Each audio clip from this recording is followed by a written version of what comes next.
let us look at how you can prevent yourself from contracting hepatitis B infection. If you are new to this channel, my name is Osukojo Emmanuel, a licensed physician assistant by profession. And we have something we call hepatitis B vaccine, where you can receive 3 or 4 shots and it can protect you lifelong from this hepatitis B infection. However, you need to first of all do the hepatitis B test for us to know that you are negative before you can receive the vaccine. If you are positive, all that we can do is for you to receive treatment and management.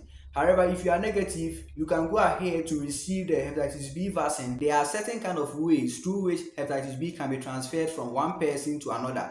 And one thing you need to know is that it's being transferred through blood and body fluid. So the first thing is having unprotected sex.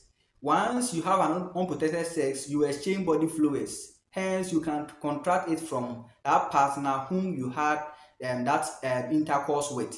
We also have from mother to child. This is when a hepatitis B positive mother gives birth to a child, and the child can contract this hepatitis B virus. Once they are being born, we give them a shot or an injection called hepatitis B vaccine and immunoglobulin, which will protect the child from this hepatitis B infection. One other way through which hepatitis B virus is being spread is sharing of used sharps like razor blades. Have it in mind, once you are being diagnosed with hepatitis B virus and we get to know that it's a chronic one, it is not curable. You will live with it.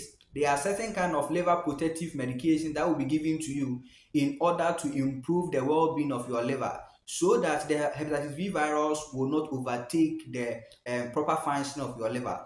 Also, when we look at the extent at which the viruses are actively replicating, or if they are too much, there are certain kind of medications that can be given to you in order to reduce the rate at which these viruses are actively growing at a faster rate. If you find this video helpful, feel free to subscribe to this channel for more videos, like this video, and then share this video to many people. If you are new to this channel, my name is Osukojo Emmanuel, a licensed physician assistant by profession.